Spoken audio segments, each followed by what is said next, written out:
A perfect understanding.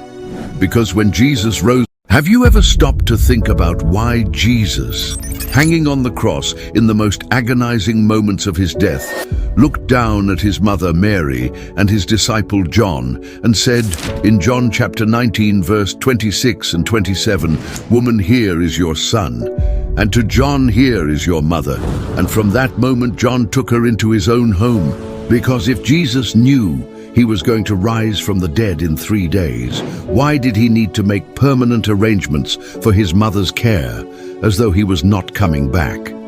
And the answer to that question reveals something about the nature of Jesus that most people have completely missed.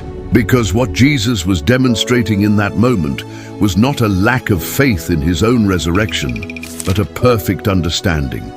Because when Jesus rose from the dead, he did not return to ordinary domestic life. He did not go back to Nazareth and sit at the dinner table with Mary every evening. He ascended to the right hand of the Father, and his physical presence on earth as her son was permanently changed. And so in that moment on the cross, Jesus was not acting out of fear or uncertainty. He was acting out of the most complete and selfless love a son has ever shown a mother, making certain that the woman who had carried him, raised him, watched him suffer, and stood at the foot of his cross would not spend the rest of her earthly life alone and without provision. And here is what makes this even more extraordinary. Out of all the disciples standing nearby, Jesus chose John, the disciple he loved, the one who had stayed when everyone else had run, the one whose loyalty had been proven in the hardest possible moment.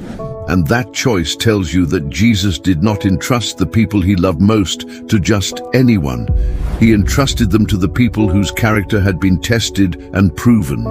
And here is where this becomes personal, because the same Jesus who made sure his mother was cared for before he finished the work is the same Jesus who makes arrangements for the people you love before you even know they need it.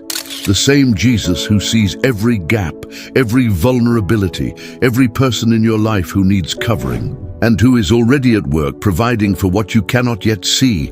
And the question that should follow you out of this video is this: if Jesus took care of his mother's future from the cross in the middle of his own suffering, what makes you think he is not taking care of yours?